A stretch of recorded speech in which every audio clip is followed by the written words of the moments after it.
Hello everyone, myself Kishan from Xtrawrkx. We are here at Dharamshala for Xtrawrkx Summit on Summit 2025. We have Mr. Abhishek Chauhan from Samvednam Consultancy and Learning Solution Private Limited. So yeah, what inspired the creation of Samvednam Consultancy? So first of all, thank you so much for having me here. It has been a fabulous event. Samvednam Consulting is a very interesting journey. So I was, in terms of my long career of 20 years, I was always a problem solver, and specifically with respect to businesses. And essentially the kind of problems I solved included raising funds, mergers and acquisitions, solving problems for business growth all throughout my life. And essentially last 5 years of my corporate career, just before I started Samvednam, I was quite privy to the startup world since I moved to the startup capital of India, Bangalore, where most of my clients that I worked with were startups. I always wanted to be to do my own startup, but on the other side, I was not getting a really disruptive startup idea. So then I thought that if I can kind of add value to founders who have a disruptive idea, and I couple it up with some experience I have in terms of solving real life business problems, it's a great idea. And that's how my startup became about solving real life business problems for early stage founders. So that's how Samvednam got born. We started in 2021, just immediately after the second wave of COVID. And essentially we focus on early stage founders. So we have two different divisions. In one division, which is called Pitch Your Story, we work with pre-seed stage founders, and Samvednam works with seed stage. At least, the company should be making some revenue and should have done some customer validation. The kind of business problems that we work with them on are again twofold. One is through our IB practice, we help them raise funds. And on the other side, we have a great growth practice where we help them grow their business, scale up their revenue by helping them in terms of acquiring new clients or designing a better product or testing their product market fit, getting grassroots level insights from the market, cracking strategic partnerships for them, and so on and so forth. So I hope that answers your question. Yeah, that's great, Abhishek, knowing the journey of Samvednam. How do you identify the right acquisition targets for the investors? See, that's a very good question. So when I initially started independently, I was predominantly representing startups. So when I say that, I will identify a startup founder, and essentially I will try to figure out some investors which will fit in to the startup's vision and agenda, right?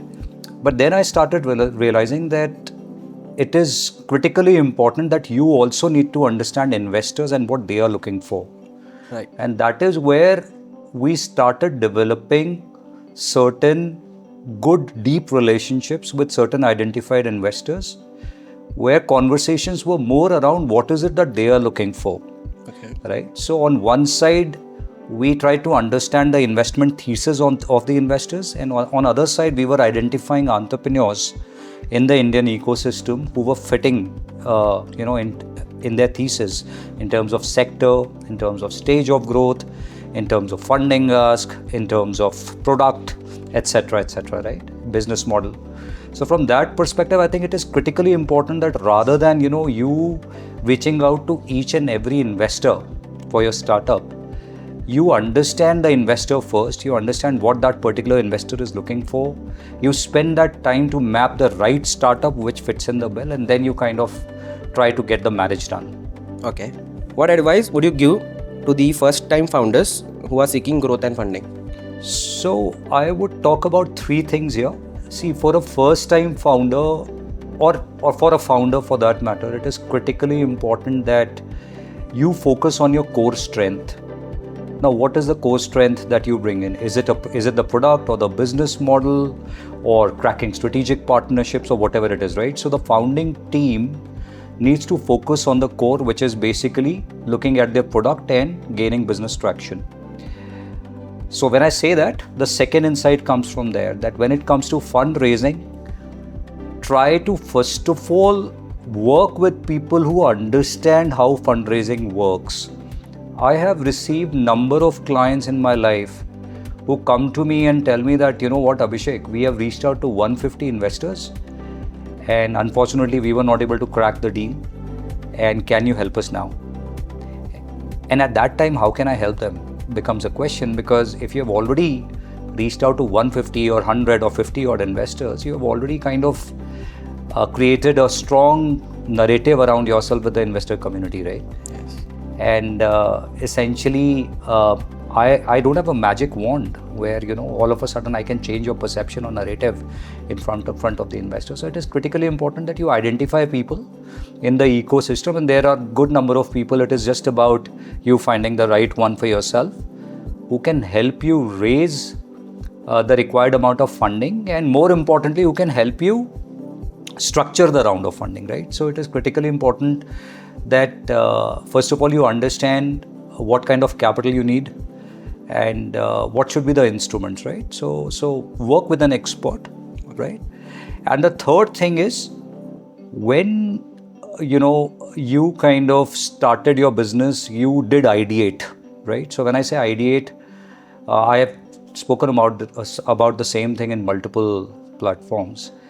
Ideation is something which is more than idea generation, right? So ideation is basically when you double click an idea at least 3-4 times. You ask why, what, where, how, all those kind of questions, right?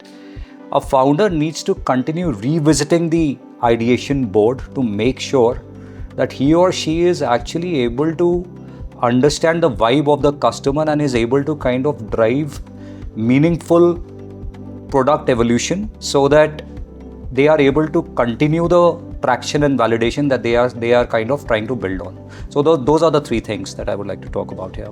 Okay, that's great. Lastly, how has the investment climate for early stage startups changed over time?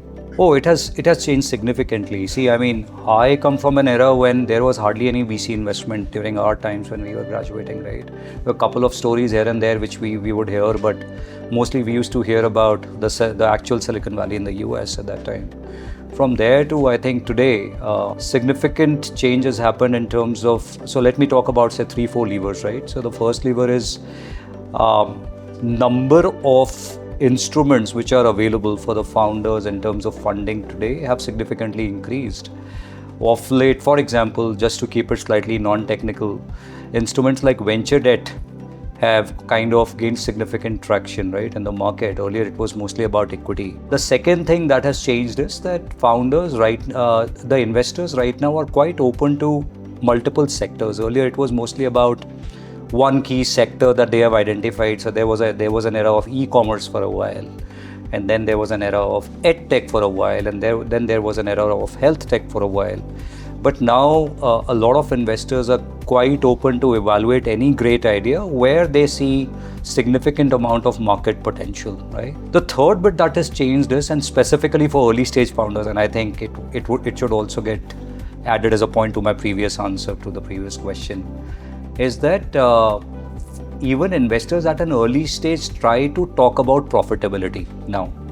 That has changed specifically in the last 4-5 years, where now terms like unit economics, even at a pre-seed stage, a founder is supposed to know. Basically, they are not saying that, you know what, you need to be profitable from from day one. But what they are saying is that at least on day one itself, you tell us when will you be profitable. So a founder needs to prepare harder.